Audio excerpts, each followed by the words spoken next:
Hey everybody, welcome back to video 2 in the M2 CS journey. And today's video going to be covering four areas. One is going to be delivery of the M2 CS. Next we'll talk about what am I doing regarding paint correction, paint protection. We'll talk about selling the daily driver I have now, the Mazda Speed 3. And then lastly, I'll go through the modifications that I plan on doing to the M2. Some of these I will do, some of them are kind of a long-term journey on modifications, but that's today's video, so let's go ahead, let's get started. Hey, I'm Andy, professional performance car driver with a passion for well-engineered cars and driving with friends on mountain roads. On this channel, I share with you my driving experiences and bring you videos on new gear and car reviews. All right, so first up, let's talk about delivery. This is first time I'm seeing this car in person, right? And I love the car. I love the way it looks. While white wasn't my first choice of color, the white looks really good, especially with the contrast, you know, the elements that are black and carbon fiber has a nice contrast. And then the wheels, those gold wheels, as the person there said, they like shimmer. So they have a very shimmering look to them. So in the light, bright light, they look really good. And then of course the brake calipers and whatnot as well look nice. The interior is about what I expected. One of the things I was really curious about was the thickness of the steering wheel. And while it is thick, just sitting there, I did not go out for a drive. While sitting there, I thought it felt fine. When I started the car up, the car had a nice deep purr sound to it. It was like purring. The exhaust wasn't overly loud, and we'll talk about that a little bit later. But it looked really good. This car came with two different types of tires. One was a Michelin Pilot Sport Cup 2, the same that's on the RS, and the other was a Michelin Pilot Super Sport. I think that's what it is. It's the same tire I used to have on my 997.2 GT3 before the Cup craze came in, the Cup tire became craze into being. So it has a different side profile. I think I like the profile of the Cup 2 better, but nonetheless, those tires will actually be good as a daily driver, especially with the rain and whatnot. That will be a better tire than the Cup 2. So all in all, I'm pretty happy with that, and I think the car looks absolutely amazing. Next up, let's talk about paint protection and paint correction. I think I said that right. So when I was planning this out, there was a couple of different places that I was thinking about taking the car, and I decided to stay local here, and that means in the Louisville area. And the gentleman who will be doing my car actually used to work at the Porsche dealer when I had my other GT cars, paint protection film applied there. His name is Anson, and then Anson went off and started basically his own business, and that business is called Louisville Auto Syndicate. We'll put a link down below in the description for Louisville Auto Syndicate. They do a host of stuff. They can do paint correction, PPF, they use XPEL, PPF, window tinting. They do vinyl wraps too. I've seen some of the wraps they've done, and those of you out there that know, a vinyl wrap is different than a different application than putting on paint protection film. And to see how well it was done without getting it stretched or getting lines in it, etc. I mean, very top notch. Anson is very meticulous at what he does. And then on the other side of the wall in the building that they're in, they have like a full mechanic shop. So then they can do all kinds of works on cars, and they had cars over there in various stages of doing some, not necessarily service work, but like modifications and builds on things. So that's actually pretty cool over there. So shout out to the guys over at Louisville Auto Syndicate who are going to be working on the car, but then also helping me collect some imagery and whatnot too of the work being done on the M2 CS. So more to come on that. So when I started to do this work, the decision I had to make was, am I gonna PPF the whole car or just not even PPF at all? So those were the decisions, just paint correct and ceramic coat, or do the whole thing including PPF. And so after some back and forth with myself, I landed on doing obviously paint correction and then just doing the track pack for PPF, which is essentially the whole front of the car, the headlights, you know, the fenders, and then we'll do the rockers and then in front of the rear wheels. Then we will ceramic coat the whole car, we will ceramic coat the wheels, we will ceramic coat the brake calipers, very similar to what I did here on the RS. So that's the work that's gonna get done. And then on the windows, I had window tinting done here. We're gonna do window tinting there too. I'm gonna pretty much stick to the Kentucky legal limit on the tinting. The only thing I'm gonna do differently is I'm gonna do ceramic window tint. I know there's debate out there on ceramic, is it worth it or not? And I know the ceramic, especially in the really hot climates like the Arizonas, the Floridas, etc., ceramic window tinting is a little more popular because it dissipates the heat more than non-ceramic window film. So currently, as of today, we have 6 cars, and it's my wife, my daughter, and myself. And there's actually 5 at the house because the M2 is down at the Louisville Auto Syndicate. So we need to get rid of some cars. So the Mazda Speed 3 has been my daily driver. I bought that car brand new in 2007. So those of you familiar with the Mazda Speed, this is a Gen 1 Mazda Speed 3, and this car has been an absolute delight to own over these 14 years. It's been a really great car, so selling this car is a bittersweet moment for me, but I do need to make way for my new daily driver, and probably will keep it for 10, 12, 14 years as the BMW M2 CS. Decided to list the car out on Facebook Marketplace. I wasn't gonna go the whole Auto Trader route and all that route because this is, you know, the car's got a lot of mileage. I'm not selling a $40,000, $50,000, $50,000 car. So I went to Facebook Marketplace and posted an ad and a bunch of pictures, interior and exterior pictures there, and got a lot of chatter right away. And there's actually someone coming over later today to take a look at the car. And I think if everything goes, they're gonna take the car. So again, it's a bittersweet moment. It's, I don't know, you know, you've owned something for 14 years, kind of hard to let it go. But nonetheless, I will let that car go. In the BMW world, unlike the Porsche world, but I feel it exists more in the BMW world. I don't know if you feel the same way.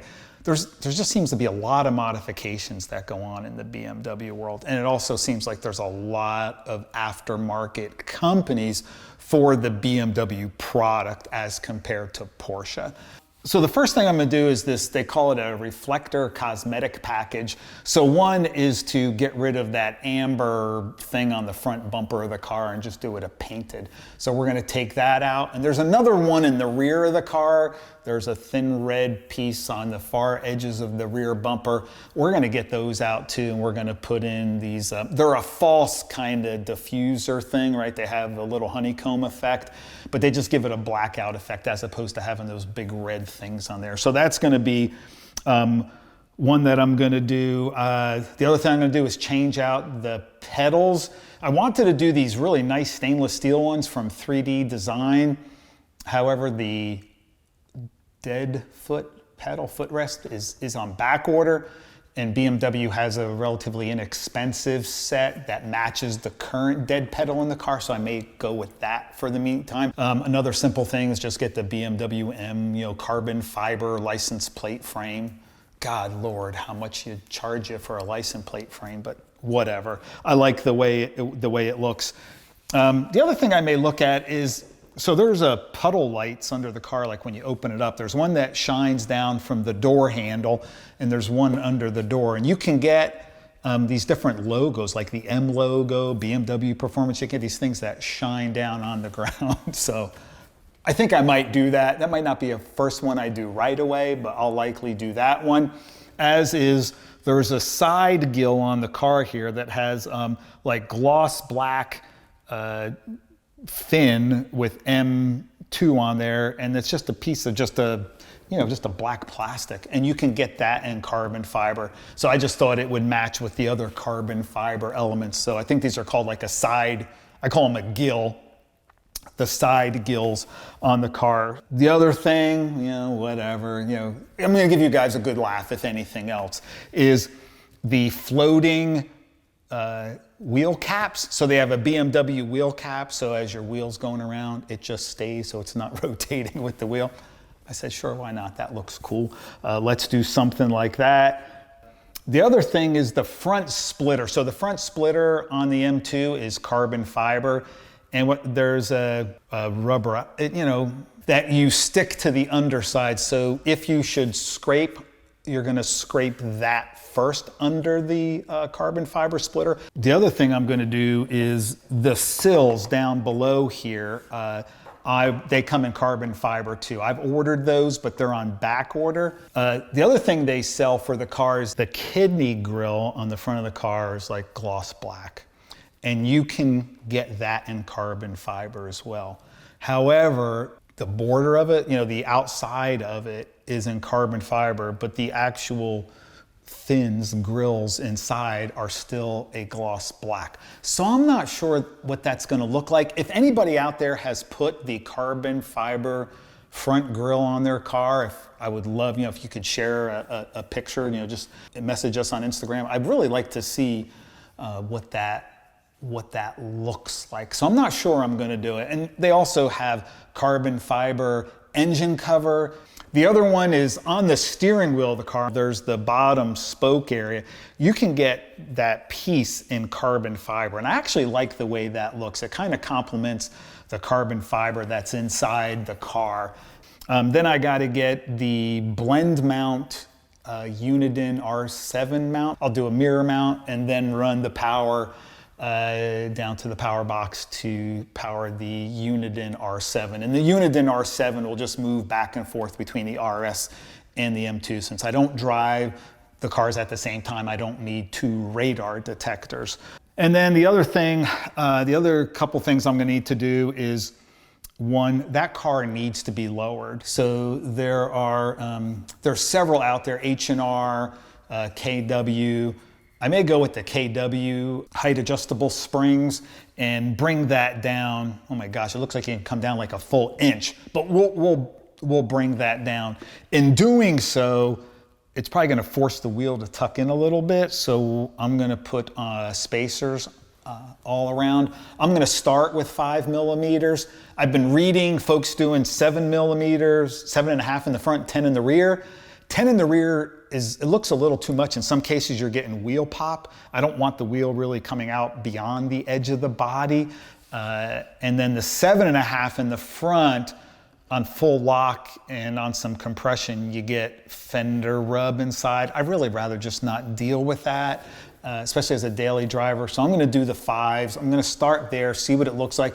We'll get an alignment done. There was some good recommendations out on the Bimmer post for alignments, for camber settings. So we'll get the camber setting done, but we definitely wanna do that. And then obviously whenever you do spacers, you have to go with extended bolts. So we'll have the extended bolts, and then I also got these wheel pins so that when you pull the wheel off, because it has the ceramic brakes, the wheel will ride off on the pins and it won't drop. Very similar to that tool, whatever you call it, that's available for the center locks for Porsches. And then last, but certainly not least, and probably the most important, is the exhaust. And I was debating on waiting for some time to let's play around with the car, let's see what it's like before you just immediately replace the exhaust. But I like loud, so I'm gonna go with the equal length mid pipe from Active Auto Works. And then on the exhaust, I watched a couple videos about exhaust. I think it's really popular in the UK, it may be popular in the US too, and it's called Remus.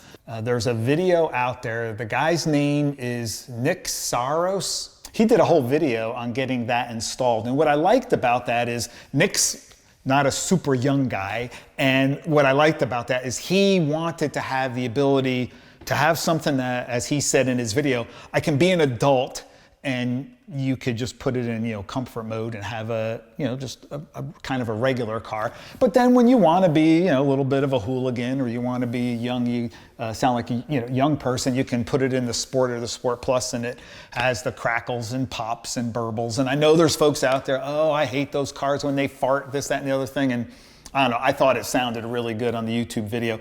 The main thing I'll add about the Remus exhaust is the BMW exhaust that's on their cars. If you guys ever, go look at the M2s, what's the expression? There's two expressions that they use. One is they say it looks like a cow's udder, and the other one is it looks like diaper sag. Is that the muffler sits below the rear diffuser. So when you're riding behind that car, if you think of the word udder, cow's udder, or diaper sag, you're gonna get it right away, what they mean by that. And so this Remus exhaust has like double canisters that kind of sit on top of one another, and they're actually sit up inside where that rear diffuser is, so that diaper sag udder goes away. In the inside of the, behind the diffuser and up inside, it all has the heat shielding and everything in there. So that's what I really like. And you get to retain the valve controls, get wired, so you can use these OEM wiring to control the valves. Those are the mods coming as we start doing some of these things. We'll try to get video. My intent is to get video of those mods being done. I hope you find this interesting. Those of you out there that may have an M2 CS, hit me up, Instagram at rs.xperience. That's it, guys, for today. As always, stay healthy and stay safe.